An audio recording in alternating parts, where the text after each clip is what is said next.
नमस्कार।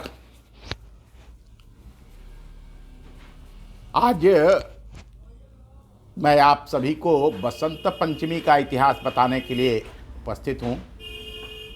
बहुत मस्ती की बात है। सरसों सिवान में फुलाए लागल, बूढ़ों के देह फरफराए लागल। भोजपुरी में एक गाना है, गीत है। सरसों सिवान में फुलाए लागल, बूढ़ों के देह फरफराए लागल।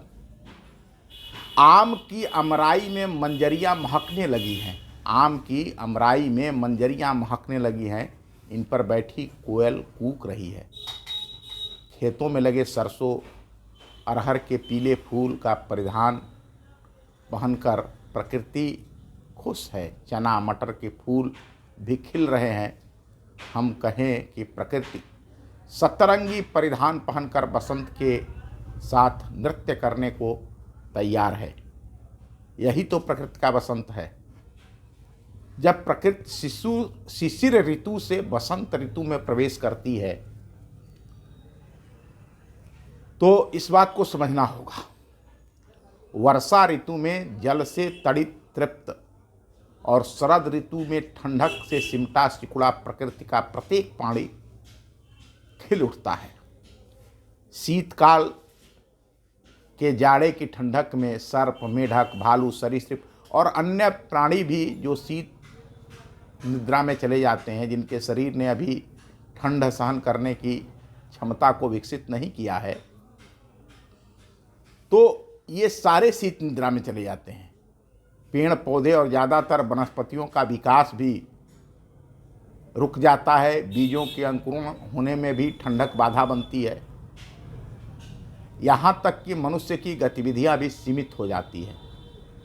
लेकिन जब माघ शुक्ल पंचमी अर्थात बसंत पंचमी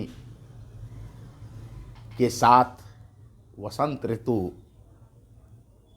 आरंभ होती है तो सभी के लिए नव उत्साह उल्लास लेकर के बसंत पंचमी आती है।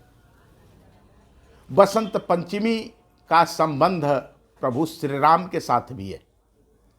बसंत पंचमी के दिन ही प्रभु श्री राम और भक्तिमती भीलनी माता सबरी का मिलन हुआ था। हम सभी को पता है कि किस प्रकार से प्रभु श्री राम ने नवधा भक्ति, 9 प्रकार की जो भक्ति होती है, वो सारी की सारी माता सबरी में देख करके उनकी स्तुति और वंदना किया था।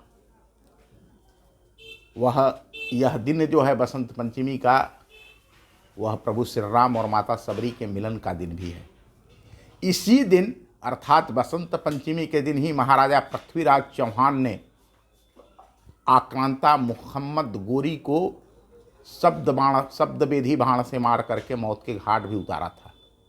इतिहास के अनुसार महाराजा पृथ्वीराज चौहान ने 14 बार युद्ध में जीत कर भी मोहम्मद गोरी को प्राण दान दे दिया था। इतिहास पढ़ेंगे तो ये बात पता चलेगी। भारत के वीरों ने किस प्रकार की उदारता दिखाई दुनिया के साथ। मोहम्मद गोरी को हम सभी जानते हैं कि हाँ, मोहम्मद गोरी एक आक्रांता था जिसने इस देश को लूटा, यहाँ के मंदिरों को नष्ट किया, भ्रष्ट किया। उस मोहम्मद गोरी को 14 बार पृथ्वीराज चौहान ने जीतने के बाद भी प्राणदान दे दिया।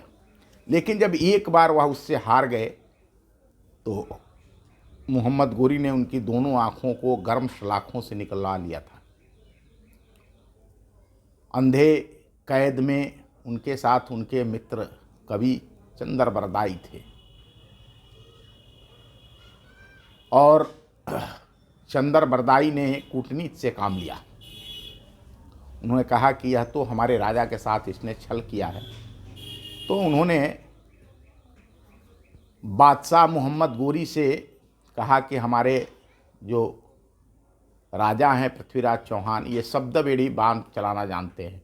उनके लिए नई बात थी शब्दवेदी बाण की बात। उनके लिए शब्दवेदी बाण ये होता है कि आवाज़ पर आंख बंद करके और योद्धा तीर चलाते हैं और उस आवाज़ जहाँ से आती है वहाँ जाके लगता है। राजा दशरथ ने भी शब्दवेदी बाण चलाया करके और श्रवण कुमार को गलती से मार दिया था। हम सभी रामायण में भी शब्द वेदी बाण का उल्लेख सुनते। यह बात मोहम्मद गोरी को आश्चर्यजनक लगी, तो मौके से चंद्रबरदाई ने कहा कि महाराज को राजा का यह गुण देखना चाहिए। और फिर मोहम्मद गोरी ने एक इजलास दरबार सजाया और अंधे महाराजा पृथ्वीराज चौहान को मैदान में बैठाया गया। सामने मोहम्मद गोरी बैठा और वहाँ घंटा लगाया गया था। बात यह थी कि जब वो घंटे पर आवाज़ होगी तो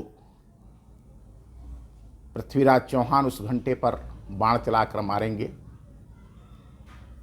लेकिन यहाँ तो उससे बदला लेने की बात थी। चंद्रबरदाई ने अपनी आँखों से उसका हिसाब किताब निकाल लिया और आप सबने भी सुना होगा, 4 बांस 24 गजा अंगुल अट्ट प्रमाण, ता ऊपर सुल्तान है मत चूको चौहान। और महाराज पृथ्वीराज चौहान ने बाण चलाया और उस अपने सिंहासन पर बैठा हुआ मोहम्मद गोरी नीचे आ गिरा और उसकी मौत हो गई। राजा ने इस दुष्ट लुटेरे मोहम्मद गोरी को एक ही बाण से मार डाला था। बसंत पंचमी को विद्यारंभ संस्कार, होलिका स्थापन और सरस्वती पूजा की परंपरा से भी जोड़ा जाता है। बसंत पंचमी के साथ जो प्रकृति के अंदर परिवर्तन आता है, वह परिवर्तन देखने योग्य होता है। सभी प्रकार के फूल, पेड़, पौधे सब में नई कोंपलें लगती है और यह आनंद और उल्लास का संचार करता है। बसंत पंचमी का यह इतिहास, जैसा कि मैंने प्रारंभ में कहा कि सरसों सिवान में फुलाए लागल, बुढ़ो के देह फरफराए लागल। होली का आगाज, होली का ताल ठोकना भी इसको कहा जाता है। और बसंत पंचमी के दिन से ही फगुआ गाया जाने लगता है। हमारे भोजपुरी इलाके में फगुआ के गीत, अभी तो यह परंपरा नहीं है, नहीं तो प्रतिदिन सायंकाल जब लोगों के अंदर इतने पैसे कमाने की हवस नहीं थी, जो मस्ती थी, लोग काम करते थे और अपने जीने रहने खाने के साथ जीवन का आनंद जब लेते थे, तो उस समय मनोरंजन के इतने साधन भी नहीं थे। लोग कमर में ढोलक, हारमोनियम, झाल, करताल ले करके और दरवाजे दरवाजे घूम कर या शाम को कहीं बैठ कर के किसी चौपाल में बैठ कर, किसी पेड़ के नीचे बैठ कर, किसी मंदिर के पास बैठ कर के और फगुआ गाते थे। होली के गीत गाते थे, जिसका आनंद सभी लेते थे। ये बसंत पंचमी का इतिहास है। अगर आपको हमारा यह वीडियो अच्छा लगता है, यह इतिहास आपको पसंद आता है, तो इतिहास की इस परंपरा को आगे बढ़ाएं, वीडियो को शेयर करें और चैनल को सब्सक्राइब करें। बहुत बहुत धन्यवाद। नमस्कार।